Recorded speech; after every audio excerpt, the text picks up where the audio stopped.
کہ آپ جب ایک بار پرماننٹ ریزیڈنٹ بن جاتے ہیں تو آپ اپنے والدین کو اسپانسر کر سکتے ہیں، اپنے بیوی بچوں کو اسپانسر کر سکتے ہیں، اپنے دادا دادی کو اسپانسر کر سکتے ہیں.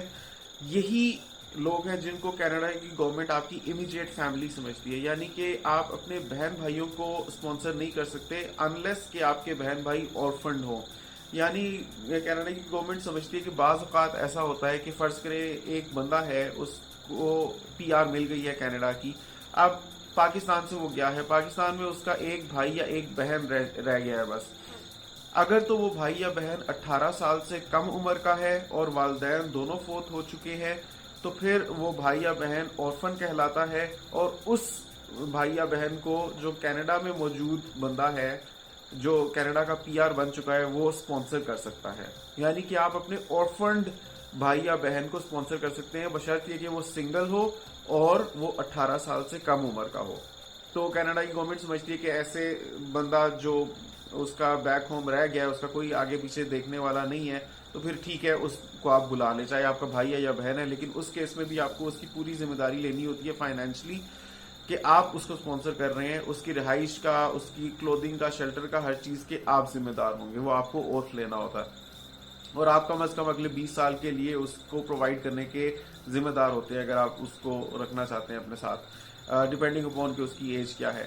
تو یہ ہے چیز کہ آپ اپنے صرف اورفنڈ بھائی یا بہن کو بلا سکتے ہیں. آپ اپنے ریگولر مطلب بھائی یا بہن جو 18 سال سے اوپر ہو یا جو میرڈ ہوں ان کو آپ اسپانسر نہیں کر سکتے. ہاں یہ ضرور ہوگا کہ اپنی سکلز کے مطابق فرض کریں اگر وہ ایکسپریس انٹری میں فیڈرل اسکلڈ ورکرز پروگرام کے تھرو اپلائی کرتے ہیں تو ان کو کچھ ایڈیشنل پوائنٹس مل جائیں گے کوالیفائی کرنے کے لیے ایز اے پی آر، کیونکہ ان کا ریلیٹو یعنی کہ آپ جو ان کے بہن یا بھائی ہوں گے پہلے سے کینیڈا رہتے ہوں گے. تو اڈیپٹیبلٹی ایک لفظ ہے، اس کے اندر یہ چیز آتی ہے. اڈیپٹیبلٹی کے پوائنٹس ہوتے ہیں. اڈیپٹیبلٹی میں ہوتا ہے کہ آپ کے کوئی ریلیٹیوز پہلے سے کینیڈا رہ رہے ہیں یا نہیں رہ رہے.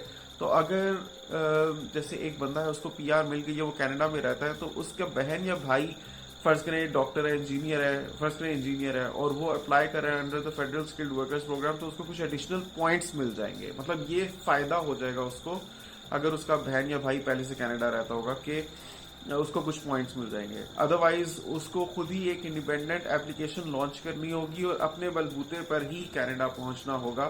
کچھ اس کو پوائنٹس ضرور ایڈیشنل مل جائیں گے لیکن باقی ساری چیز اس پر ڈیپینڈ کرتی ہے کہ اس نے خود پڑھائی کی ہوئی ہے یا نہیں، اس نے خود کام کیا ہوا ہے یا نہیں کیا ہوا، کوئی ایکسپیرینس ہے یا نہیں، اس کی انگلش یا فرینچ کیسی ہے، اس کی ایج کتنی ہے. تو ان ساری چیزوں پر اس کی ایپلیکیشن کے سکسیسفل یا انسکسیسفل ہونے کا دار و مدار ہے. ہوپ فلی آج کی ویڈیو سے آپ کو کافی چیزیں کلیئر ہو گئی ہوں گی کہ آپ کس کو اسپانسر کر سکتے ہیں، کس کو اسپانسر نہیں کر سکتے. اگلی ویڈیو بالکل مس مت کیجیے گا کیونکہ اگلی ویڈیو میں آپ کے ساتھ اپنا ایکسپیرینس لیٹر شیئر کروں گا. کیونکہ جب آپ under the federal skilled workers program apply کرتے ہیں کینیڈا کی امیگریشن، کینیڈا کی پرماننٹ ریزیڈنس حاصل کرنے کے لیے، تو آپ کو گزشتہ 10 سالوں میں سے کم از کم 1 سال کا ایکسپیرینس لیٹر بھی شو کرنا ہوتا ہے.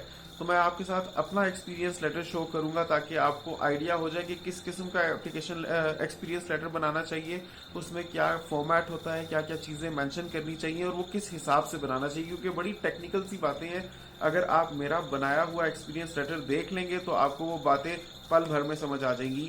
مجھ سے سیکھنا زیادہ ضروری اس بھی وجہ سے کیونکہ میں ایک بار انسکسیسفل ہو چکا ہوں. یہ جو میں سکسیسفل ہوا ہوں کینیڈا کی پی آر حاصل کرنے میں، یہ میری دوسری بار ہے. پہلی بار میں نے 2014 میں اپلائی کیا تھا، اس وقت جو ایکسپیرینس لیٹر میں نے دیا تھا اسی ایکسپیرینس لیٹر کی وجہ سے میں فیل ہوا تھا. اس میں کیا غلطی تھی وہ ایکسپیرینس لیٹر بھی آپ کو دکھاؤں گا. اور دوسری بار جب میں نے 2018 میں اپلائی کیا اس وقت جو میں نے ایکسپیرینس لیٹر یوز کیا اس میں کیا خاص بات تھی کہ میری ایپلیکیشن اس بار سکسیسفل ہوگی، وہ بھی آپ کو پتہ چلے گا. اس لیے نیکسٹ ویڈیو بالکل دیکھنا مت بھولیے گا. ہوپ فلی آج کی ویڈیو سے آپ نے بہت کچھ سیکھا ہوگا. ویڈیو پسند آئی ہے تو لائک اور کامنٹ ضرور کیجیے گا. کامنٹس میں ماشاءاللہ لکھیے گا. یہ بھی بتائیے گا کہ یہ ویڈیو آپ نے دنیا کے کس کونے سے دیکھی ہے. ہمارا کینیڈا چینل کو ضرور سبسکرائب کر لیجیے. ملتا ہوں اگلی ویڈیو میں، تب تک کے لیے اللہ حافظ.